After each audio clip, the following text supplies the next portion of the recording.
మీ అందరికీ కూడా నా హృదయపూర్వకమైన వందనాలు. ప్రభు మిమ్మల్ని దీవించి ఆశీర్వదించునుగాక. వాక్య ధ్యానం కొరకు అపోస్తలుడైన పేతురు గారు రచించినటువంటి 2వ పత్రిక 3వ అధ్యాయం తీద్దాం. ఈ పత్రికని మీరు చదివినప్పుడు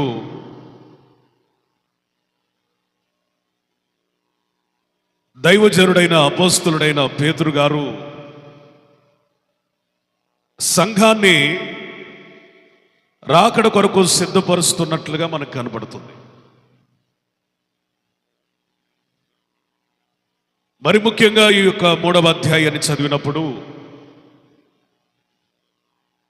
దేవుని రాకడ దృష్ట్యా క్రైస్తవులు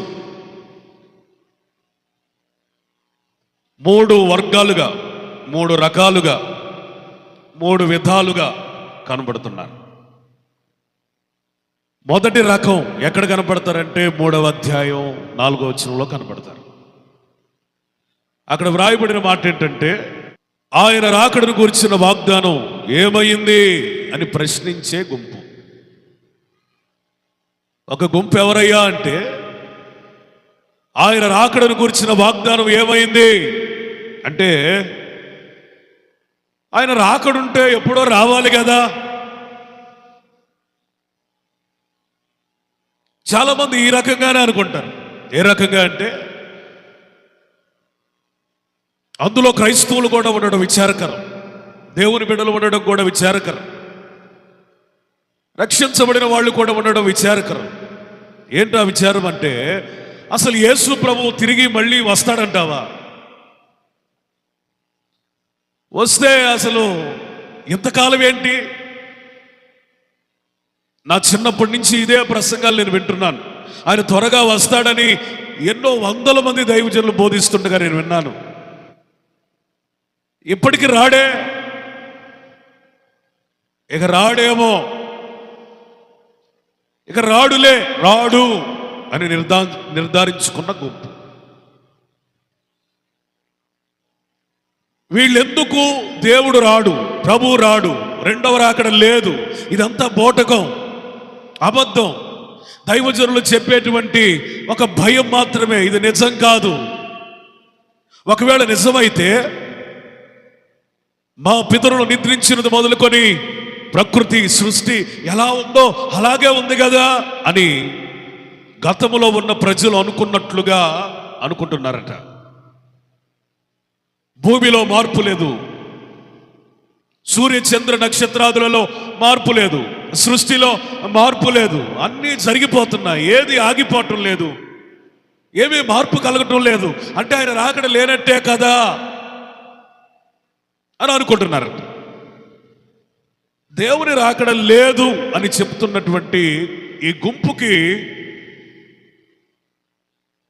2 రకాలైన మనస్తత్వాలు పరిశుద్ధాత్ముడు రాయించి పెట్టాడు. ఎందుకని వీళ్ళు దేవుని రాకడ రాదు అని అనుమానిస్తున్నారు, రాదని నిర్ధారణకు వచ్చారు, రాకడను గురించిన వాగ్దానం ఏమైందని ప్రశ్నిస్తున్నారు అంటే 2 కారణాలు 3వ వచనంలో కనబడతాయి. ఒకటి, అంత్య దినములలో ప్రజలట అపహాసకులవుతారు.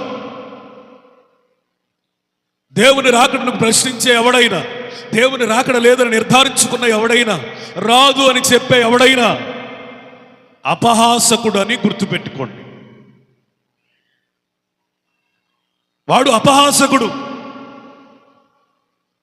కొంతమంది వాళ్ళ జీవితాల్లో సోమవారం నుంచి శుక్రవారం దాకా ఎవరితో తిరుగుతారు? ఆదివారం మందిరానికి వచ్చేదాకా అంటే అపహాసకులతోనే, భక్తిహీనులతోనే, దేవుని రాకడను గురించిన సరి అయిన నిరీక్షణ లేని వారితోనే తిరుగుతారు. ఈ అంత్య దినములలో రాకడను గురించిన దర్శనమును కాపాడుకోవటం మనకు చాలా అత్యవసరం.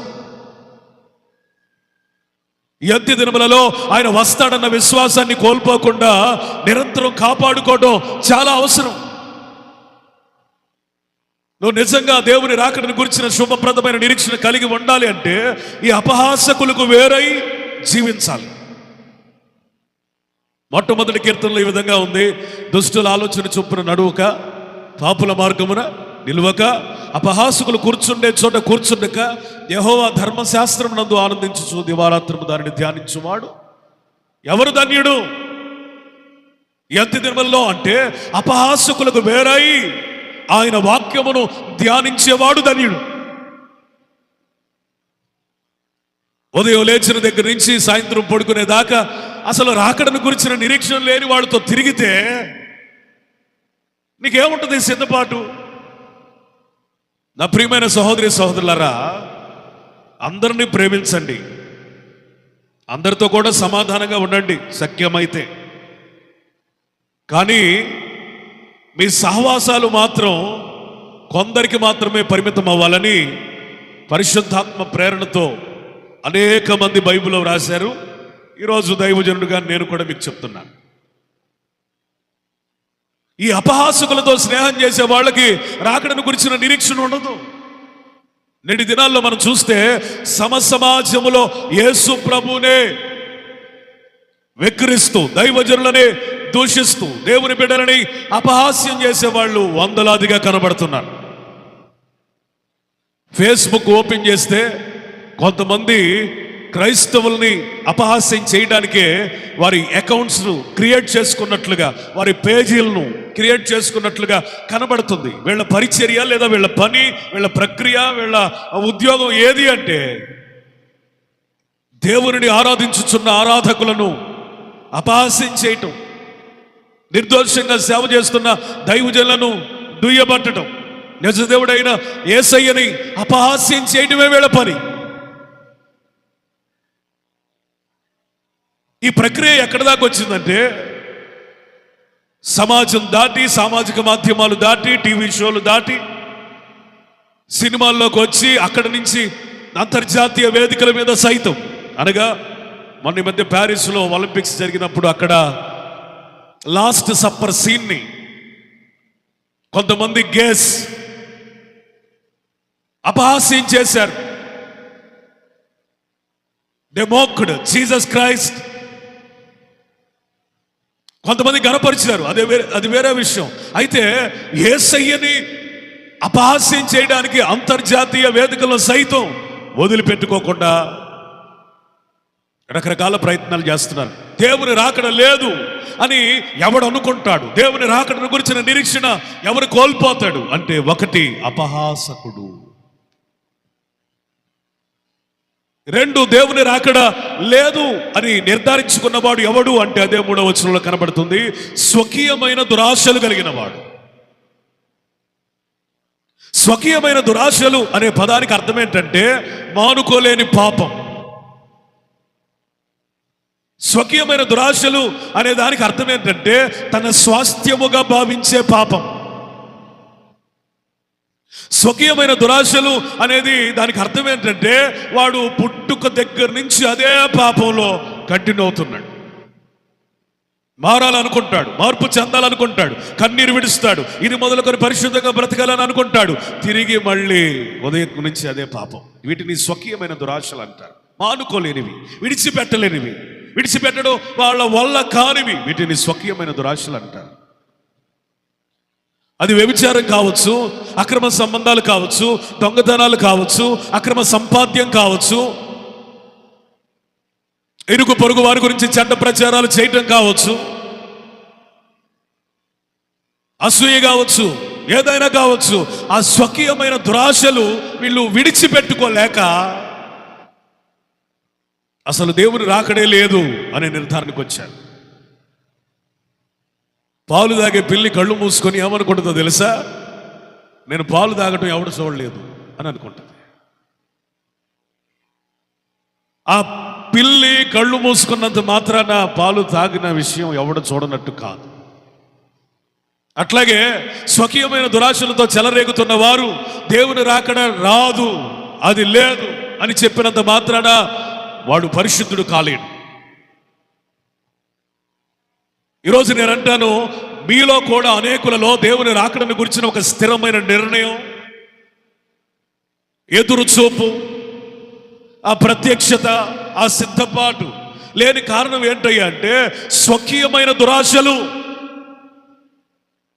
వాటిని విడిచిపెడితే ఆ దర్శనం మనకు కలిగింది.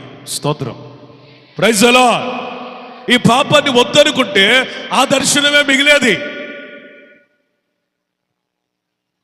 భూమి మీద ఇద్దరు ఉంటారు. ప్రపంచం మొత్తం రెండు వర్గాలు, రెండు జాతులు, రెండు కులాలు. ఒకటి, దేవుని రాకడను గురించి నిరీక్షణ కలిగిన వాడు. రెండు, దేవుని రాకడను గురించిన నిరీక్షణ లేనివాడు. ఈరోజు నీకు లోతైన సిద్ధపాటు లేని కారణం ఏంటి? అసలు రాకడను గురించిన ఆలోచన నీకు లేదు. ఏదో భక్తి చేస్తున్నావు, వస్తున్నావు, పోతున్నావు. అసలు ఎందుకు చేస్తున్నావు నీకు అర్థం కావట్లేదు. ఎందుకు మందిరానికి వస్తున్నావు నీకు అర్థం కావట్లేదు. వీటి కారణం ఏంటి అంటే నేను చెప్పడం లేదు, బైబిల్ చెబుతుంది. నీలో ఉన్న స్వకీయమైన పాపం, స్వకీయమైన దురాశ, దాన్ని వదిలిపెట్టుకోవడం నీ చేతగాక చివరికి నువ్వు దేవుణ్ణి వదిలిపెట్టుకోవడానికైనా సిద్ధపడుతున్నావు. ఆయన రాకడను గురించిన నిరీక్షణ లేకుండా బ్రతకడానికైనా నడుము కట్టుకున్నావు. కానీ ఆయన రాకడ గురించిన నిరీక్షణ సంపాదించుకునే స్థితిలో నుంచి జారిపోయావు. ఒక గుంపు ఎవరు అంటే దేవుని రాకడ లేదనే గుంపు. రెండో గుంపు నీకు ఎక్కడ కనపడుతుందంటే 9వ వచనంలో కనబడుతుంది. కొందరు ఆలస్యమును కొనుచున్నట్లు ప్రభు తన వాగ్దానమును గురించి ఆలస్యం చేయవాడు కాడు గాని ఎవడు నశించుట ఇచ్చేయించక అందరూ మారు మనసు పొందవలనని మీ ఎడల దీర్ఘశాంతము వహిస్తున్నాడు. ఒక గుంపు ఎవరు? దేవుని రాకడ లేదనే గుంపు. ఒక గుంపు, మరొక గుంపు ఎవరు అంటే ఉంది గాని ఆలస్యం. కొందరు ఆలస్యం అనుకొనుచున్నారట. దేవుని రాకడ ఉంది కానీ ఆలస్యం. బైబిల్లో ఎక్కడ కూడా నేను వస్తాను కానీ ఆలస్యం అవుతుంది అని చెప్పలేదు. ప్రకటన గ్రంథంలో పదే పదే వినబడుతున్న మాట, కనబడుతున్న మాట, ఇదిగో నేను త్వరగా వచ్చుచున్నాను. స్తోత్రం, ప్రైజ్ ది లార్డ్. ఇదిగో నేను త్వరగా వస్తాను కాదు, వచ్చుచున్నాను. వస్తాను, వచ్చుచున్నాను, ఈ రెండు మాటలకు అర్థం చెప్తా. ఆయా ప్రాంతాల్లో దేవుడు నన్ను వాడుకుంటున్నటువంటి క్రమంలో దైవజనులు ఫోన్ చేసి, అయ్యా పలానా డేటు మీకు ఖాళీ ఉందా అంటారు. ఒకవేళ ఖాళీ ఉంటే గనక పాస్టర్ గారు ఖాళీ ఉందండి అంటాను. అయ్యా మీరు ఖచ్చితంగా రావాలి అంటారు. నేను వస్తాను అంటాను. ఎప్పుడు? డేట్ ఇచ్చినప్పుడు. కొన్ని రోజులు గడిచింది. అయ్యగారు ఫోన్ చేస్తారు, పాస్టర్ గారండి ఎక్కడున్నారు అంటే నేనంటాను, ఆల్రెడీ నేను వస్తున్నానండి, ట్రైన్లో ఉన్నాను, లేదా బస్సులో ఉన్నాను, లేదా కారులో ఉన్నాను, వస్తున్నాను, వచ్చుచున్నాను. డేట్ ఇచ్చినప్పుడు ఏం చెప్పాను? వస్తాను. అంటే రావడం మాత్రం ఖాయమే కానీ ఇప్పుడే కాదని అర్థం. దానికి కొంచెం టైం ఉందని అర్థం. వస్తున్నాను అంటే అర్థం ఏంటి చెప్పండి? ఆల్రెడీ నేను బయలుదేరాను, మార్గ మధ్యంలో ఉన్నాను, ఐఎమ్ ఆన్ ద వే. ప్రకటన గ్రంథంలో ఇదిగో నేను త్వరగా వస్తాననే మాట ఉండదు, ఇదిగో నేను త్వరగా వచ్చుచున్నాను. ఇప్పుడు మీకు అర్థమైంది కదా, వస్తాను, వచ్చుచున్నాను అనే రెండు మాటలకి భేదం, వ్యత్యాసం, తేడా. వస్తున్నాను అంటే అర్థం, లేదా వచ్చుచున్నాను అంటే అర్థం ఇప్పటికీ ఆయన సిద్ధపడి ఉన్నాడు. స్తోత్రం చెప్పాలి, హల్లెలూయా. చాలా మంది ఆలస్యం అనుకొనుచున్నట్లుగా దేవుని రాకడ ఆలస్యం కాదు. ఇప్పుడు మనం చివరి దినాలలో ఉన్నాం. ఇంకా చెప్పాలంటే చివరి గడియలో ఉన్నాం. వీఆర్ ఇన్ లాస్ట్ డేస్ అనే పదం పోయి వీఆర్ ఇన్ లాస్ట్ అవర్స్. చివరి గడియలలో దేవుని రాకడ సమీపమైంది. రక్షణ మరి సమీపంగా మారింది. యేసయ్యా నువ్వు వస్తానని చెప్తున్నావు కదా, నువ్వు వచ్చేటప్పుడు ఎలా ఉంటుంది పరిస్థితి అని అడిగారు శిష్యులు. జనముల మీదకి జనం. ఇప్పుడు జనం మీదకి జనం లేస్తా ఉన్నారు. ఒక జాతి అంటే ఇంకొక జాతికి పడడంలా, ఒక కులం అంటే ఇంకో కులానికి పడడంలా. స్వకీయులలో కూడా మీరెంత అంటే మీరెంత, జనముల మీదకి జనం. జరుగుతుందా లేదండి? ఆ పరిస్థితులు కనబడుతున్నాయా లేవా? రాజ్యము మీదకి రాజ్యం, ఒక దేశం మీదకి మరొక దేశం గొడవలకు వెళ్తా ఉంది, పడటం లేదు. చిన్నప్పుడు నేను ఐరాస అనే ఒకటి చదివాను, ఐక్యరాజ్య సమితి. ఐక్యరాజ్య సమితి అసలు ఏర్పాటు యొక్క ఉద్దేశం ఏంటి అంటే, ప్రపంచ దేశాల మధ్య సఖ్యత సమాధానం కొరకు స్థాపించబడిన ద వరల్డ్ వైడ్ సొసైటీ. అది ప్రపంచవ్యాప్తమైన ఒక సంస్థ. అది నేటి దినాల్లో మనం చూస్తే న్యూస్ పేపర్ని కనుక పరిశీలిస్తే చాలా దేశాలు ఐక్యరాజ్య సమితి నుంచి తొలగిపోతున్నాయి. అంటే అర్థం ఏంటంటే, మాకు ఏ దేశంతో సమాధానం అవసరం లేదు అని అందులో సభ్యత్వాన్ని రద్దు చేసుకుంటున్నాయి. ఎందుకు? వాళ్ళు మెంబర్షిప్ ఉంటే, సభ్యత్వం ఉంటే ఆ దేశం మీద యుద్ధం చేయడానికి కుదరదు కదా, గొడవ పెట్టుకోవడానికి కుదరదు కదా. అందుకని సభ్యత్వాలు రద్దు చేసుకోవడానికైనా సిద్ధపడుతున్నారు, కానీ సమాధానంగా దేశాలు ఉండలేకపోతున్నాయి. అక్కడక్కడ కరువులు, ఆ దేశంలో కరువట, ఈ దేశంలో కరువట అని వింటున్నాం. ఇప్పుడు మన దేశానికే కరువు వచ్చే పరిస్థితికి దిగజారాం. ద్రవ్యోల్బణం అంటే రూపాయి విలువ తగ్గిపోయింది. ఏ దేశానికైనా రూపాయి విలువ తగ్గిపోయింది, వస్తువుల విలువ పెరుగుతుంది అంటే అర్థం ఆ దేశం ఇండైరెక్ట్ గా కరువులో ఉందని అర్థం. ఆ గుంపులో భారతదేశం కూడా వచ్చింది. భారతదేశం ప్రపంచ పటంలో ఒకప్పుడు నేను చదువుకున్నప్పుడు దాని స్థితి అంటే అభివృద్ధి చెందుతున్న దేశం. కానీ ఇప్పుడు చరిత్రను గమనిస్తే అభివృద్ధికి దూరంగా ఉన్న దేశం. ఇంకా అభివృద్ధి చెందాల్సినది ఎంతో ఉంది. ఎందుకయ్యా అంటే కరువు వచ్చేసింది. పొలాలు చాలటం లేదు, స్థలాలు చాలటం లేదు, ఆహారం చాలటం లేదు, వస్తువులు చాలటం లేదు, వనరులు చాలటం లేదు. మంది ఎక్కువైతే మజ్జిగ పలచనవుతుంది కదా. భారతదేశంలో కొంచెం పోతే చైనాను కూడా మించిపోయే జనం వచ్చేశారు. నాకు తెలిసి ప్రపంచంలో అత్యధిక జనాభా కలిగిన రెండవ దేశం ఏదయ్యా అంటే భారతదేశం. చైనా తర్వాత second place in the world, highest population.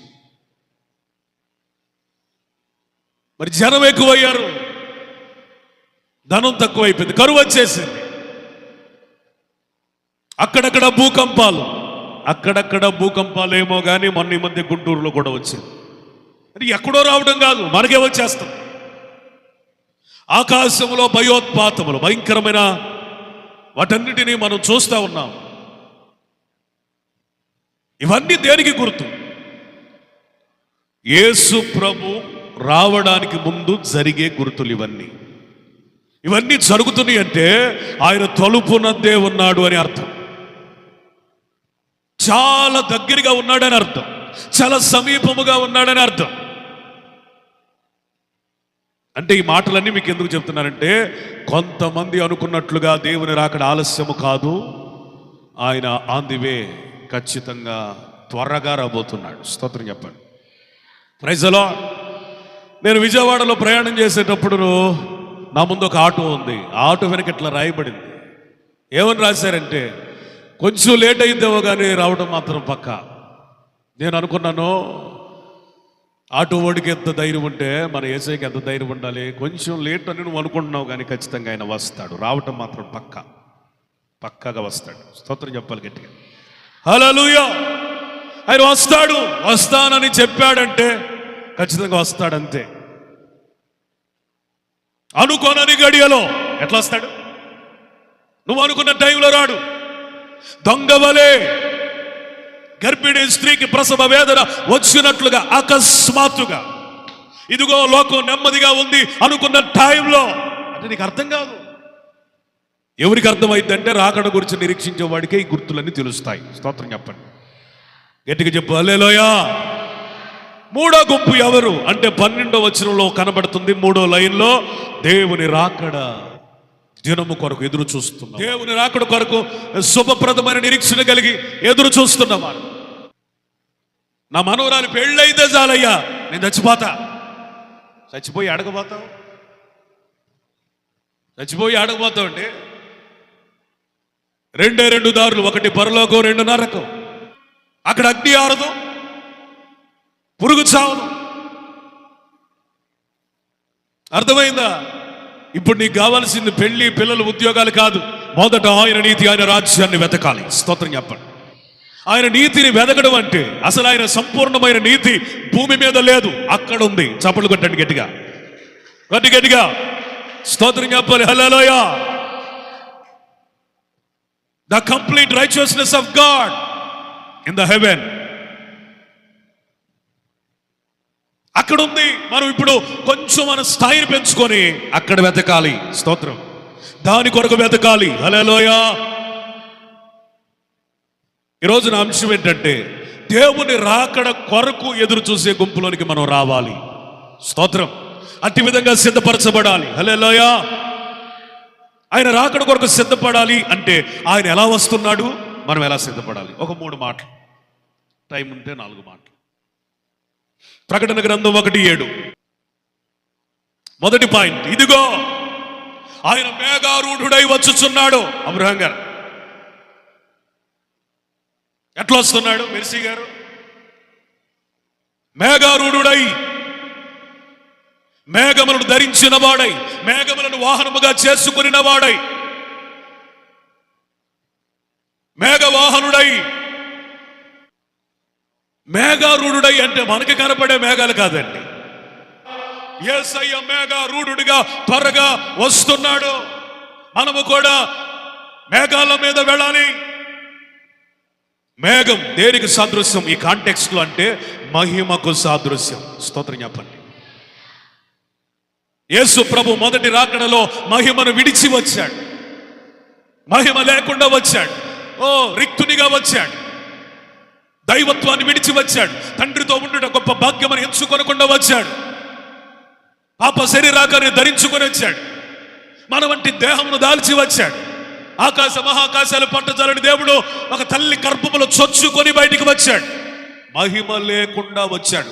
అయితే రెండవ రాకడ ఎట్లా ఉంటుందంటే ఇట్స్ గ్లోరియస్ కమింగ్. స్తోత్రం చెప్పండి. రెండవ రాకడ మహిమాన్వితమైన రాకడ.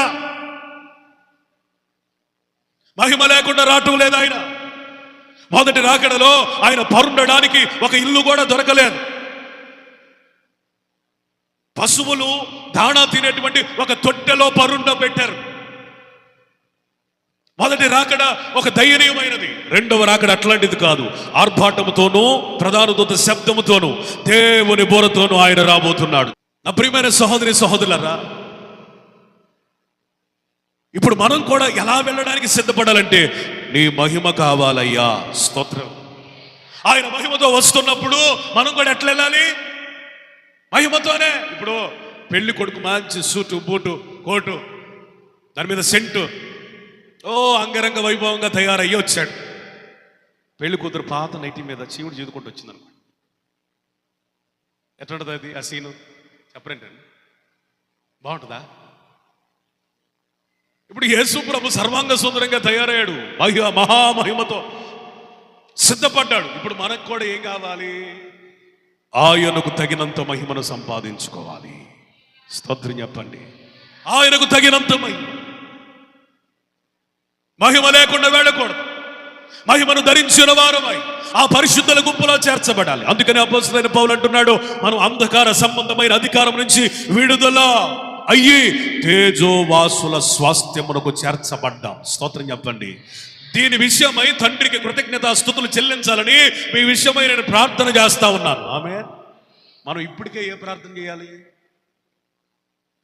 అయ్యా, మహామహిమలో పరిశుద్ధులతో కూడా నన్ను కూడా ఒక పరిశుద్ధునిగా ఉండే కృపనిచ్చినందుకు నీకు స్తోత్రం అని చెప్పాలి. ఎప్పుడు చెప్తాం? అది నిజమైతే చెబుతాం. అలాంటి సిద్ధపాటు ఉంటే చెబుతాం. అంతేనా?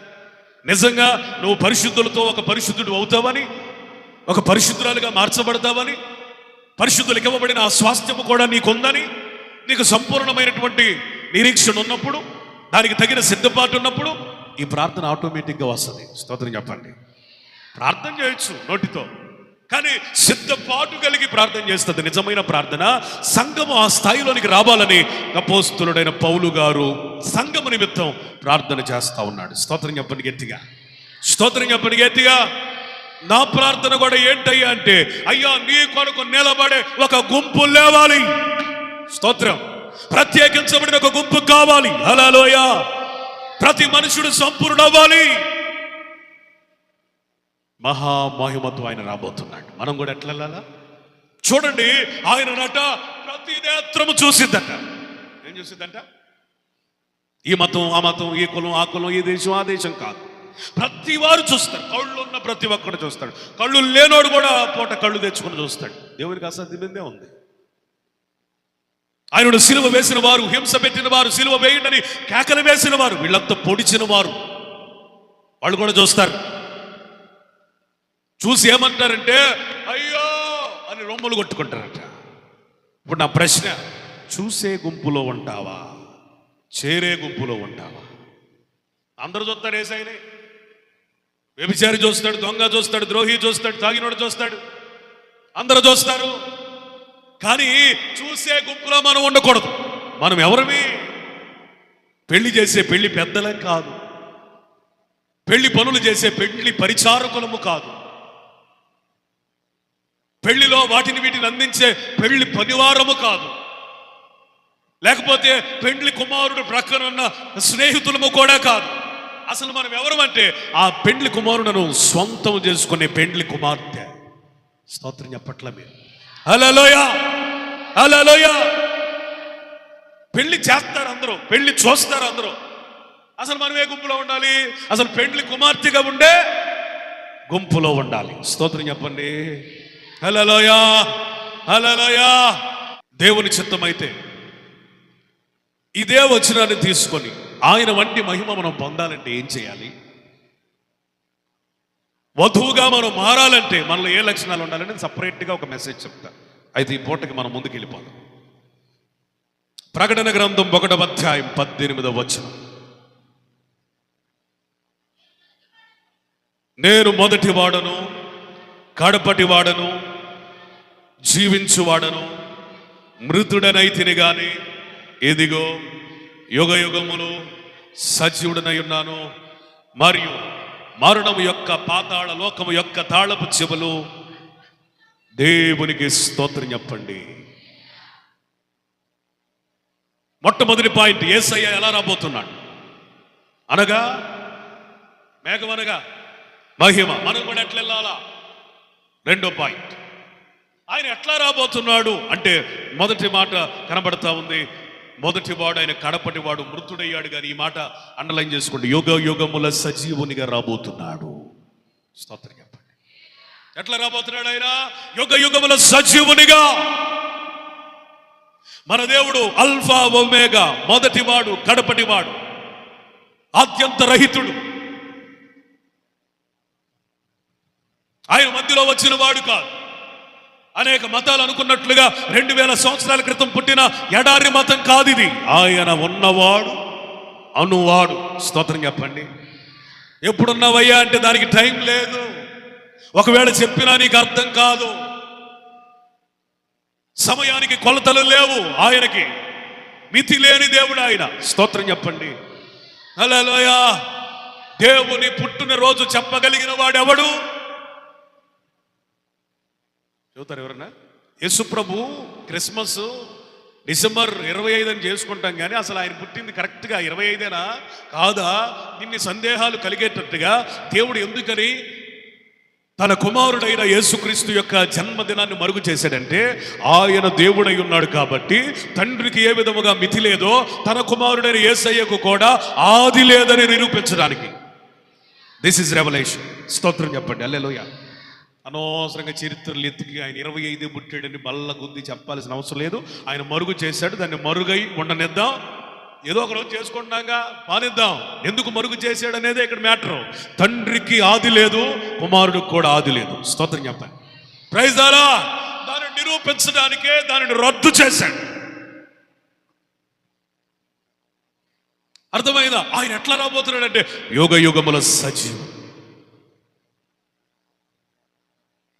యేసు ప్రభు ఈ భూమి మీద 33.5 సంవత్సరాలు సజీవునిగా సశరీరునిగా అతి పరిశుద్ధునిగా బ్రతికి సిలువ వేయబడి చనిపోయి 3వ దినమున లేచి 500 మంది కంటే ఎక్కువైన సహోదరులకు కనబడి నేను సజీవుడనే చనిపోలేదని మొదటి రాకడలో రుజువు చేశాడు. స్తోత్రం చెప్పండి.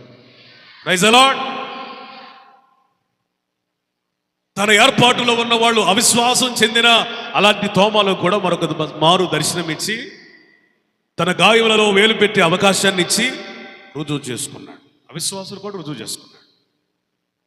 గొప్ప విషయం ఏంటి తెలుసా? విశ్వం మొత్తం ఆయన సజీవుడని తెలుసుకున్నట్లుగా ఆయన ఎలా రాబోతున్నాడయ్యా అంటే, ఆయన ఏ అవతారంలో రాబోతున్నాడయ్యా అంటే యుగ యుగముల సజీవుని అవతారంలో. స్తోత్రం. 3 మేకులే పీకులు మిమ్మల్ని రక్షిస్తాడరా అన్న వాళ్ళు ఆ రోజును చూసి అవాక్కైపోయి అల్లాడిపోయి రొమ్ములు కొట్టుకొని ఇక మనం నరకానికి వెళ్ళటమేనని నిర్ధారించుకునేటువంటి పరిస్థితి వస్తుంది. ఈ 3 మేకులు పీక్కోలేనోడే అన్న డైలాగులు మాట్లాడిన వాళ్ళందరూ కూడా ఆయన సజీవుడై రావడం చూస్తారు. ఆమేన్, హల్లెలూయా. యుగ యుగముల సజీవుడు ఆయన ఎవరు అంటే మరణం మీద అధికారం కలిగిన వాడు. ఇప్పుడు అసలైన విషయానికి వస్తున్నా. యేసు ప్రభు యుగ యుగాల సజీవునిగా మధ్యాకాశం మీదకి వచ్చినప్పుడు సముద్రములో ఎవరెవరు ఉన్నారో తన వారందరూ బయటకు వస్తారు. కొండ చర్యల్లో పడిపోయిన తన వారందరూ బయటకు వస్తారు. ఆమేన్ చెప్పరే. హల్లెలూయా. మట్టి పెళ్ళల కింద కప్పబడిన వారు బయటకు వచ్చేస్తారు. ఎట్లా వస్తారు? ఏ దేహాలు ధరించి వస్తారు? మహిమ దేహాలు ధరించి వస్తారు. అంటే అర్థం ఏంటో తెలుసా? మనం చనిపోయినను సజీవులమై మళ్ళీ లేవబోతున్నాం. స్తోత్రం చెప్పండి. యోబంటున్నాడు, నన్ను చంపినా నేను నమ్ముతాను, నా విమోచకుడు సజీవుడు, నేను మరలా ఆయన్ని చూస్తాను. పాత నిబంధన భక్తుడైన యోబుకే ఒక నిరీక్షణ ఉంది. క్రొత్త నిబంధన సంఘమైన మనకి ఆ నిరీక్షణ మరి అధికమగును గాక.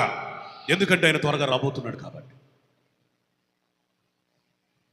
నేను చనిపోయినా ఆయన నమ్ముతానండి. ఎందుకంటే చెప్పండి, ఎందుకంటే నా విశ్వాసం ఈ భూ సంబంధమైన విశ్వాసము కాదు, యుగ సమాప్తి వరకు యుగ యుగముల వరకు కలిగిన విశ్వాసం.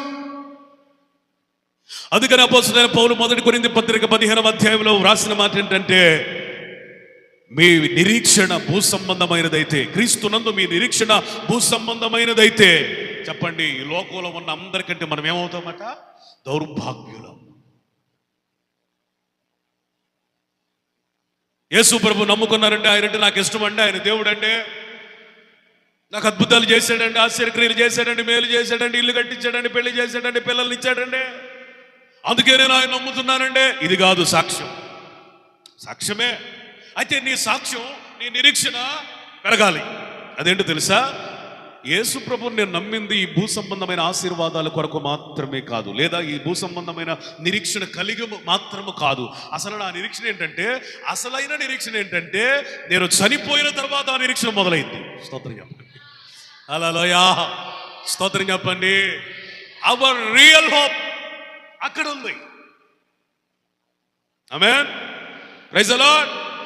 నువ్వు చిన్న కష్టం రాగానే అసలు దేవుడే ఉంటే నాకు ఎందుకంటే వస్తాయి కష్టాలు? దేవుడే ఉంటే రోగం ఎందుకు దక్కదు? దేవుడు అంటే ఈ పని ఎందుకు జరగదు? అసలు దేవుడు లేడండి, నన్ను మర్చిపోయాడండి, దేవుడు లేడండి. మరి నీ నిరీక్షణ అట్టుంది. మరి చిన్న కష్టం రాగానే దేవుడు లేడని నువ్వే చెప్పేస్తావు. అసలు మన నిరీక్షణ ఎట్లాగా ఉండాలంటే, అసలు నిన్ను చంపుతాను అని రాత్రి దేవుడు నీతో మాట్లాడినా, చంపితే ఏమైందయ్యా? నువ్వు వచ్చినప్పుడు మళ్ళీ నేను లెగుస్తాను కదా, నువ్వు యుగ యుగాల సజీవుడు కదా, నన్ను కూడా సజీవునిగా లేపుతావు కదా, మరణం మీద అధికారం కలిగిన వాడు కదా, మరణపు తాళపు చెవులు కలిగిన వాడు కదా, పాతాళం మీద అధికారం కలిగిన దేవుడు కదా. నేను ఎక్కడున్నా నన్ను పట్టుకొని లాగగలిగిన అధికారం, ఆధిపత్యం, సార్వభౌమాధికారం నీకుంది కాబట్టి నేను ఆ రోజు చూస్తాను నేను. ఆమేన్. స్తోత్రం చెప్పండి. హల్లెలూయా. ఆ నిరీక్షణ కొరకంటే మనం భక్తి చేయాల్సింది. భూ సంబంధమైన నిరీక్షణ కలిగి ఉంటే ఈ లోకంలో ఉన్న వాడికి కూడా ఉంది నిరీక్షణ. ఏ నిరీక్షణ? వాళ్ళ దేవుడిని నమ్ముకుంటే ఏదో కలిసి వచ్చిందని నమ్మిన వాళ్ళు ఉన్నారు, ఆ విధంగా ఆశీర్వదించబడిన వాళ్ళు కూడా ఉన్నారు. దాన్ని మనం కాదనలేం. మా దేవుడిని నమ్ముకున్నందుకు మాకు ఈ మేలు జరిగిందని మనమే కాదు అన్యులు కూడా చెప్తున్నారు. వాళ్ళ నిరీక్షణ గురించి మనం ఆలోచిద్దాం. వాళ్ళ నిరీక్షణ వాళ్ళు చనిపోయిన మరుక్షణమే అంతమైంది. అసలైన మన నిరీక్షణ మనం చనిపోయిన దగ్గర నుంచి స్టార్ట్ అయింది. స్తోత్రం చెప్పరే, ఉద్యోగంగా చెప్పరే, మంచిగా చెప్పండి హల్లెలూయా. ఇప్పుడు ఆయన ఎట్లా రాబోతున్నాడు? యుగ యుగముల సజీవుడిగా. మనం కూడా ఎట్లా పోవాలి? కొందరు అనుకుంటున్నారట, ఇంటికి వెళ్ళి చదవండి 1 కొరింథీ 15వ అధ్యాయం అంతా పునరుద్ధానము గురించే చెప్పాడు. చచ్చినోళ్ళు మళ్ళీ లేవరు. కొందరు ఏమనుకున్నారు? చచ్చినోళ్ళు మళ్ళీ అంటే మీకు అర్థమైంది వేరు. చచ్చిపోయినోడు తిరుగుతున్నాడంటే, నాకు కనపడుతున్నాడంటే ఇవన్నీ పిచ్చి మాటలు, వట్టి మాటలు. చచ్చిపోయినోడికి లైసెన్స్ లేదు భూమి మీద తిరగటానికి, దేవుడు ఇవ్వాల. అర్థమైన వాళ్ళు ధన్యులు. ఆమె చెప్పండి. మీరందరూ అన్యుల్లాగా ఉన్నారే. నాకు ఆళ్ళు కనపడుతున్నారంటే వీళ్ళు ఎందుకు కనపడతారమ్మా? నీకే ఎందుకు కనపడతారు? నాకు అర్థం కాక అడుగుతా. చచ్చిపోయిన వాళ్ళు నీకెందుకు కనపడుతున్నారు?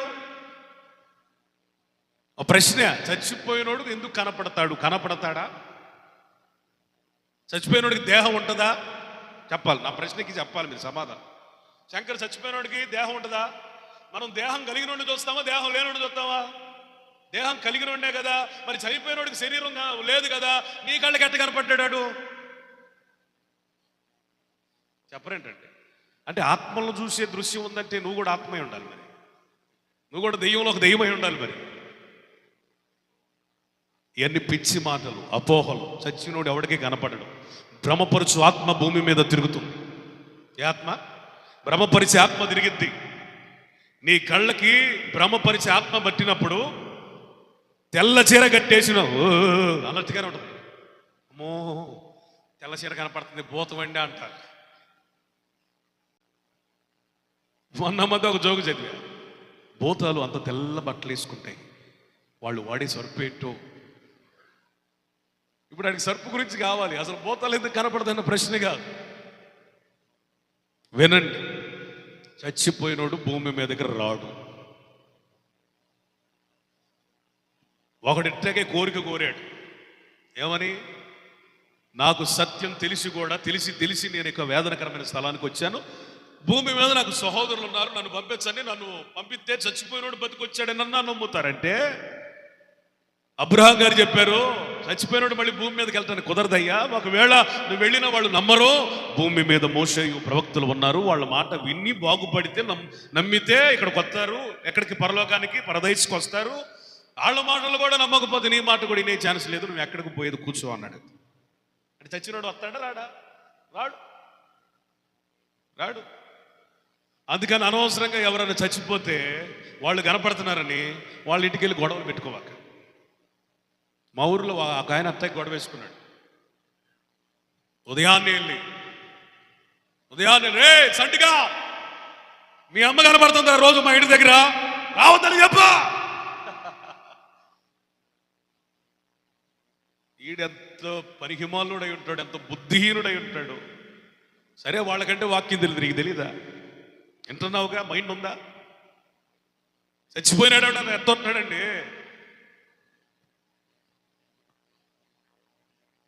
అర్థమైందా? చచ్చిపోయిన వాళ్ళు ఎవరు భూమి మీదకి రారు. ఈ మానవ దేహం మంటిలో మంటి అయిపోయింది. ఆత్మ తాను కలుగు చేసిన దేవుని యొద్దకు వెళుతుందని బైబిల్ సెలవిస్తుంది. స్తోత్రం చెప్పండి. యేసయ్యకి ఇవ్వబడిన ఒక పేరు ఆత్మల కాపరి. ఆమేన్. అంటే ప్రతి ఆత్మకి కాపలాగా అతనాడు అక్కడ. హల్లెలూయా. ఆడు పాడైపోయిన వాడైనా, చెడిపోయిన వాడైనా, పరిశుద్ధుడైనా ప్రతి ఆత్మ ఎవరి దగ్గర ఉంది? అసలు ఆ తీర్పు దినమున ఏ ఆత్మ ఎటు పోవాలో ఈలోపు నువ్వు కంగారు పడతావు ఎందుకు? అయితే నా సబ్జెక్టుకి వస్తున్నాను. చనిపోయిన వాళ్ళు మళ్ళీ లెగస్తారంటే అర్థం ఏంటంటే, నువ్వు ఎక్కడున్నా మళ్ళీ సజీవుడవై మహిమ దేహమును ధరించుకొని ఆ సజీవుడైన దేవుని యొద్దకు తిరిగి వెళతావు. స్తోత్రం చెప్పండి, గట్టిగా స్తోత్రం చెప్పండి. హల్లెలూయా. కొంతమంది అంటున్నారట మృతుల పునరుద్ధానం లేదు, చచ్చినోడు మళ్ళీ బతకడానికి అవకాశం లేదు. అప్పుడు పౌలు అంటున్నాడు, అసలు చచ్చినోడే మళ్ళీ బతికే అవకాశం లేకపోతే, అనగా పునరుద్ధానం అనే ఒక పునాదే లేకపోతే మేము బోధ చేయటం వ్యర్థం, సువార్త ప్రకటించడం వ్యర్థం, మీరు క్రీస్తునందు విశ్వాసించడం వ్యర్థం, మీరు బాప్తిసం తీసుకోవడం, రక్షణ పొందడం, ఇవన్నీ వ్యర్థం వ్యర్థం వ్యర్థం. ఇంకా మీరు పాపములో ఉన్నారు. మృతులలో నుండి క్రీస్తును తండ్రి లేపని ఎడల మన నిరీక్షణ వ్యర్థం. అసలు క్రైస్తవ్యానికి అర్థం లేదు. అసలు ఇన్ని సంవత్సరాలైనా మందిరాలు కోలు పెడుతున్నా, కాల్చబెడుతున్నా, బైబిల్ తగలబెడుతున్నా, విశ్వాసులు చెరపబడుతున్నా, దైవజనులు చంపబడుతున్నా, ఎన్ని వందల సంవత్సరాల నుంచి క్రైస్తవం నిలబడిందంటే కారణం, దానికి ఒకటే ఒక పునాది కారణం. ఆ పునాది పేరు పునరుద్ధానం. చప్పట్లు కొట్టండి. The power of resurrection. Hallelujah, hallelujah. ఆయన లేచాడు, మనల్ని కూడా లేపుతాడు. మృతులలో నుండి క్రీస్తును లేపిన ఆత్మే, ఆ పరిశుద్ధాత్ముడే మనలో ఒక్కొక్కరిని లేపుతాడు. ఆమేన్, ఆమేన్, ఆమేన్. ఇప్పుడు మనం ఎట్లా అవుతున్నాం? పునరుద్ధానులమై. ఆయన ప్రథమ ఫలం, తర్వాత మనమే జ్యేష్ఠుల సంఘం. స్తోత్రం, హల్లెలూయా. మృతులలో పునరుద్ధానుడైన వారిలో ప్రథమ ఫలం, ద ఫస్ట్ ఫ్రూట్ యేసయ్య. ఆయనను, ఆ మహిమను స్వీకరించిన మనం కూడా ఏమవుతాం? పునరుద్ధానులమవుతాం. దేవునికి స్తోత్రం చెప్పండి. మూడో మాట, ప్రకటన గ్రంథం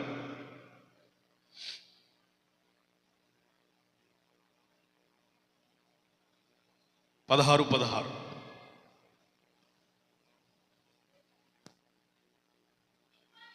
ఇదిగో నేను దొంగ వలె వచ్చుచున్నా.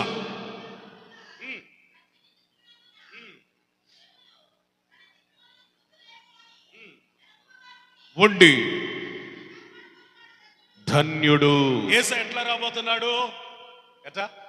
దొంగ వలె. చెప్ప పెట్టకుండా వస్తాడు. ఎట్లా వస్తాడు?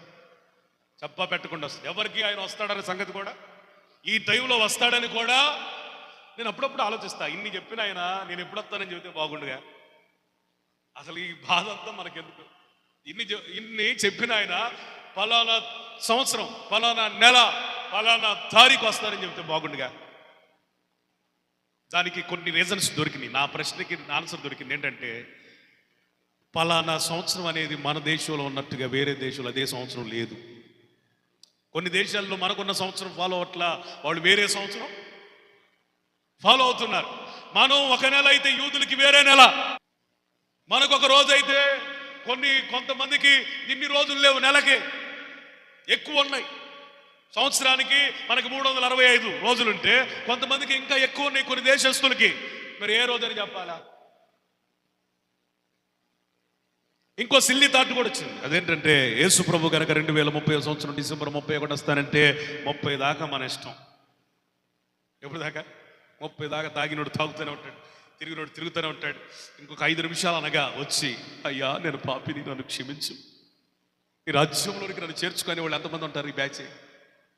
అది నిజమైన మారు మనసు, నిజమైన పశ్చాత్తాపం అయిద్దా? ఎవరు కావాలి? యేసయ్యకి యథార్థవంతులు కావాలి. స్తోత్రం చెప్పాలి. కష్టం, నష్టం, నిష్ఠూరమైన ఆయన ఎప్పుడు వస్తాడని తెలియకపోయినా ఈ భూమి మీద ఆయన కొరకు ఎదురు చూసే గుంపు కావాలి. కానీ 5 నిమిషాల్లో మారు మనసు పొందే ఈ స్విగ్గీ, జొమాటో క్రిస్టియన్స్ అవసరం లేదు. ఎవరు కావాలి ఆయనకి? నికార్స్ అయిన క్రైస్తవులు. స్తోత్రం. నిజమైన క్రైస్తవులు. హల్లెలూయా. నిరీక్షణ కలిగిన క్రైస్తవులు. హల్లెలూయా. ఆలస్యమైనా పర్వాలేదు, ఆయన వస్తాడు, ఎప్పటికైనా వస్తాడు అనేవాళ్ళు కావాలి. స్తోత్ర. దొంగ అంటే చెప్ప పెట్టకుండా రావటం. నాకు ఆశ్చర్యం కలిగించే మాట కూడా, ఆ దినమైనను ఆ గడి అయినను తండ్రికి తప్ప మనుష్య కుమారుడు కూడా తెలియదు. ఇది ఒక మిస్టరీ. నాకు బైబుల్లో ఉన్న కొన్ని మిస్టరీలు ఉన్నాయి, అందులో ఇది ఒక మిస్టరీ. ఏంటంటే, ఏ సంవత్సరమో, ఏ రోజో, ఏ గడియో రివీల్ చేయబడదు. నువ్వు ఎట్లా ఉండాలి? ఎప్పుడు వచ్చినా వెళ్ళిపోయేటట్టుగా ఉండాలి. స్తోత్రం. జాన్ వెస్లీ గారిని ఒక ఆయన అడిగారంట, పాస్టర్ గారంటే రేపే దేవుడు వస్తాడంటే మీరు ఎలా, మీ లైఫ్ ఎలా ఉంటుంది అని అడిగాడు ఒక ఆయన. జాన్ వెస్లీ గారు చెప్పారు, ఇంగ్లాండ్ దేశంలో ఉద్యమంతో మండించిన జాన్ వెస్లీ గారి సంగతి ఇది. నేను ఈరోజు ఎలాగా బ్రతుకుతున్నాను, రేపు కూడా అలాగే ఉంటాను. స్తోత్రం చెప్పండి. ఎందుకంటే నేను ప్రతిదినం ఆయన రాకడ కొరకు సిద్ధపడుతున్న దైవజనుడిని. ఆమేన్. స్తోత్రం చెప్పండి. నిన్న ఒక రకంగా, ఈ రోజు ఒక రకంగా, రేపు ఒక రకంగా ఉండదు. ఆయన ఎప్పుడైనా వస్తాడన్న సంగతి నాకు తెలుసు కాబట్టి నిన్నెట్ట బ్రతికాను, ఈ రోజు కూడా అలాగే బ్రతుకుతాను. ఈ రోజు ఎలా బ్రతుకుతున్నానో రేపు కూడా అలాగే బ్రతుకుతాను. నిరీక్షణ ఒకటైనప్పుడు సిద్ధపాటు మారకూడదు. Praise the lord. ఆయన దొంగ వలే వస్తాడట. వచ్చేటప్పటికల్లా మన ఒంటి మీద ఏముండాలి? వస్త్రం ఉండాలి. నిరీక్షణ కాపాడుకోవాలి, పరిశుద్ధత కాపాడుకోవాలి, ప్రతిష్ఠిత వస్త్రం కాపాడుకోవాలి, సేవా వస్త్రం కాపాడుకోవాలి. దీన్ని ఒక ప్రత్యేకమైన సబ్జెక్టుగా మనం ఎప్పుడైనా చెప్పొచ్చు. అవన్నీ చెప్పడానికి మనకు టైం లేదు. వచ్చేసరికి నీ మీద వస్త్రం ఉండాలి. దిగంబరుడుగా ఉండకుండా ఎప్పటికప్పుడు మన వస్త్రములతో కప్పబడుదుము గాక. స్తోత్రం. హల్లెలూయా. మనకు ఆయన వస్త్రం ఇచ్చాడు. యెషయా గ్రంథం 6వ అధ్యాయం 1వ వచనంలో చూస్తే, యెషయా దర్శనంలో ఉజ్జియా చనిపోయిన సంవత్సరంలో అత్యున్నత సింహాసనం ముందు ఆసీనుడైన దేవాది దేవుడు కనబడుతున్నాడు. ఆయన చొక్కా అంచులు దేన్ని కప్పుతున్నాయి? దేవాలయం అనగా, ఆలయం అంటే ఎవరు? మనమే. స్తోత్రం. ఇప్పుడు ఆయన మీద ఉన్న వస్త్రమే మన మీద కప్పబడి ఉంది. అంటే ఆయనలో నిలిచినంత కాలం ఆ వస్త్రం తొలగదు. ఆమేన్. స్తోత్రం చెప్పండి. ఆయనలో నిలిచినంత కాలం ఆ వస్త్రం తొలగదు. నువ్వు పక్కదారులు పడితేనే, పాపంలో పడితేనే, పక్కకి వెళ్ళిపోతేనే, సహవాసంలో చెడిపోతేనే ఆ వస్త్రం నీ మీద తొలగిద్ది. రూతు గ్రంథంలో కూడా చూడండి, బోయజు దగ్గరికి రాత్రి వేళ ఆమె తన్ను తాను సిద్ధపరుచుకుని వెళ్ళింది, ప్రతిష్ఠించుకుని వెళ్ళింది, పరిశుద్ధపరచబడి వెళ్ళింది, కడగబడి వెళ్ళింది. వెళ్ళి ఆమె ఏమి చేస్తుందో తెలుసా? ఆయన మీద ఉన్న వస్త్రమును తన మీదకి కప్పుకుంది. స్తోత్రం చెప్పండి. హల్లెలూయా. దీని అర్థం ఏంటయ్యా అంటే, వరుడైన ఆయన మీద ఉన్న వస్త్రమే మన మీద కప్పబడాలి. ఎప్పటికే కప్పి ఉంచాడు, అది ఎప్పటి వరకు కాపాడుకోవాలి? ఆయన వచ్చేదాకా కాపాడుకోవాలి. ఒక రాజట గొప్ప విందు చేశాడట. ప్రముఖుల్ని, గొప్ప వాళ్ళందరినీ పిలిచాడట. ఆ ఘనమైన విందుకి అనేకులు రాలేదట. భోజనం అంతా మిగిలిపోయింది. అందుకని వీధుల్లోకి వెళ్ళి ఎవరు కనిపిస్తే వాళ్ళని తీసుకుని రండి అని తన పరిచారకులు పంపించాడు. వాళ్ళు వెళ్ళి గుడ్డి వాళ్ళని, కుంటి వాళ్ళని, రోగగ్రస్తుల్ని, అంగవిహీనులను, లోపాలు కలిగిన వాళ్ళనందరినీ, పేదవాళ్ళని, దరిద్రుల్ని పిలుచుకొని వచ్చారు.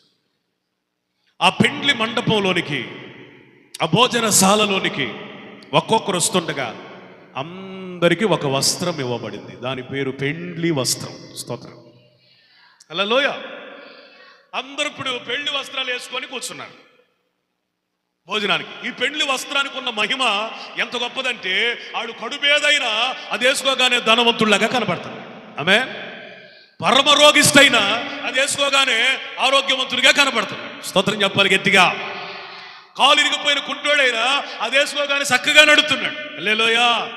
లోపాలు, దోషాలు, శాపాలే ఉన్నా అది కప్పుకోగానే ఎన్ని పోయి పరిశుద్ధుడు అవుతున్నాడు. ఆమేన్.